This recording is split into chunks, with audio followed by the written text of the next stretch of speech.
Hi friends, Travis here. If you're new to the channel, I want to welcome you, and of course, if you've been here before, welcome back. If at any point you like what you see, feel free to give this video a thumbs up and subscribe if you haven't already. In today's video, I'll give some likes and some dislikes and go over my overall thoughts on my recent MSC Seascape cruise with my sister out of Miami. But yeah, without any further delay, let's go ahead and move right on into it.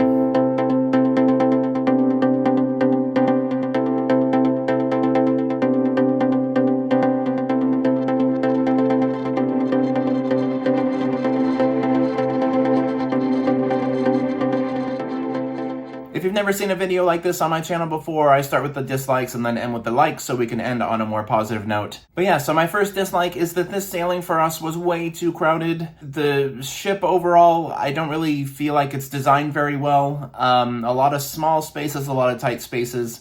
There are some great big open areas as well, but compared to other ships I've been on, something about this ship felt really crowded.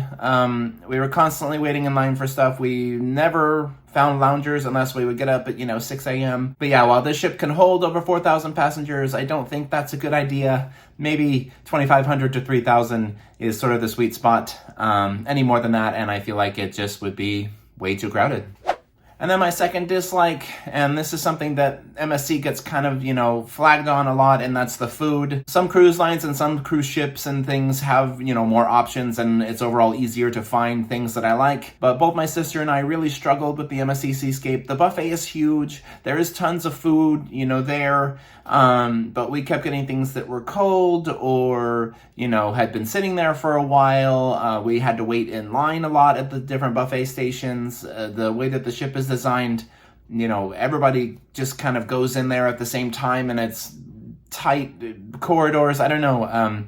Definitely not my favorite buffet experience. And for this ship, that's pretty much it. They have another cafe downstairs that serves food sometimes, but we never saw any food in there. I don't know if we just weren't going at the right times of day or what. But for example, on MSC Meraviglia, they had the Sky Lounge, and we always found food there. And on MSC Divina, they have, the cafe area that had great sandwiches and things. That wasn't the case on Seascape. We never found any food outside of the buffet and the main dining room. And for a ship this size and with as many passengers as there were on board, I felt like that was a problem. And then the food itself wasn't the best. The main dining room was adequate. We, got plenty full in there, and our wait staff was excellent. But yeah, we've had better food experiences in the past, and even on other MSC ships. This definitely gets the bottom of the barrel for me on all the cruises that I've been on so far. And then my last dislike is that in San Juan, we decided to do an excursion. It was my sister's birthday that day, so it just seemed perfect and whatever, and we didn't pick a good one. It seemed nice, talked about dancing and food and culture and, Puerto Rican vibes, etc. And we were really excited about that. I kind of compared it in my mind to like some of the stuff I've done in Cozumel. But that wasn't the case. There was almost nothing included. They did provide like a snack for us, and we did a whole cultural tour and stuff, and it was fine, but it was advertised as lunch, and we didn't get lunch. There was not enough food for that to be considered lunch. And we were supposed to get included drinks, not alcoholic drinks. I reread the description. Alcohol was not meant to be included, but there should have been water, lemonade, things like that, and we had to pay for all of that stuff. As well as the beers that we had. And then on top of that, it wasn't even that cheap. This was one of the more expensive excursions that I've ever booked, over $100 a person. So yeah, cannot recommend. We really were disappointed.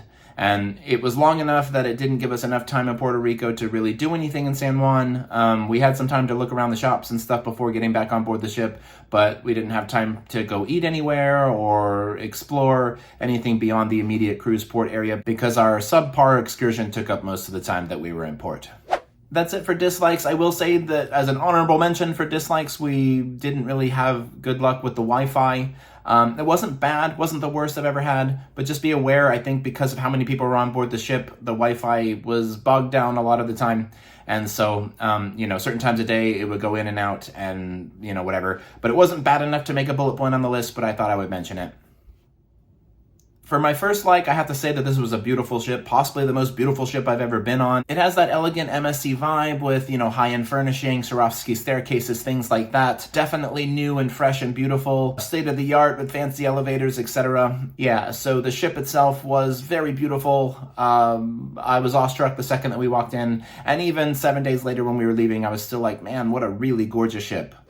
For my second like, I have to give a shout out to the bar staff. Both my sister and I highly praise the bar staff on this ship. This was probably the best bar experience I've ever had on any of the 23 cruises I've been on. Even when places were crowded and lines were long, I guess because we had built a rapport with some of the bartenders, we would walk up and they were already preparing our drink for us. I think we even cut people in line a couple times just because they knew us. And, we didn't do that on purpose, obviously, but it was nice to get such fast service and such nice personable interactions with the bartenders, etc. Really, really cannot praise the bar experience on this ship enough. I've had other sailings on MSC, even on smaller ships with fewer people, where I've had to wait a lot longer. I felt invisible at certain points, but that was not the case on Seascape. Definitely the best bar experience ever. And then for my last like, I'm going to give a high score to entertainment. There were a lot of options, first of all. We had the main theater and obviously all the games and activities that you normally get, but then they had the Cabaret Rouge, which is very similar, in my opinion, to the Carousel Lounge on MSC Meraviglia, except on Meraviglia, that's an upcharge venue, and the Cabaret Rouge on MSC Seascape was not an upcharge. That was also the nightclub in the evenings, and it's a very cool venue, multi-tiered, set up and whatever, great bar drinks and all that, music, etc. But then you had the sports bar, you had the snow party, you had different activities going on around the ship all at once. Lots of choices, lots of options. We never felt like there was nothing to do. And then we even had a chance to lounge out in the sun. We rode water slides, did all the things, saw all the things. My sister and another friend went and did the Robotron, and they really enjoyed that. But definitely high praises to entertainment on this ship, especially compared to other ships that I've been on recently. Lots to do, and you won't be bored when you're on MSC Seascape. And then to close things out, I'll give some final thoughts. Overall, I enjoyed this cruise and this ship and sailing and itinerary and, all of that. This was the San Juan, Puerto Plata, going into the Dominican Republic, Nassau, Ocean Key, 7-night sailing that you see on this ship a lot. I think there's a couple of itinerary options for this ship, but that's kind of their main loop, I think. And I've noticed that they sort of change up the order that you go in. Sometimes you go to Ocean Key first. Sometimes, there's a sea day first and they kind of go in reverse and whatever. But yeah, my sister was with me. We celebrated her birthday. She, got sung to, shots, met cool people, other people celebrating their birthday, birthday cake, etc. She wore a sash. It was so much fun. And yeah, so if you're looking at going on MSC Seascape, I think it is a good one as far as MSC goes. It's a unique class of ships, but it's also brand new. So, all the bells and whistles and shiny new stuff, etc. But yeah, I guess that's it. Let me know in the comments if you've gone on Seascape and what your thoughts were on that, or if you're going to go soon and are watching this video. I hope you found this helpful. Let me know when you're sailing and all of that. But yeah, I want to thank you all so much for traveling with me. Be sure to like, comment, share, subscribe, all those fun things. We'll talk soon, and y'all have a good night.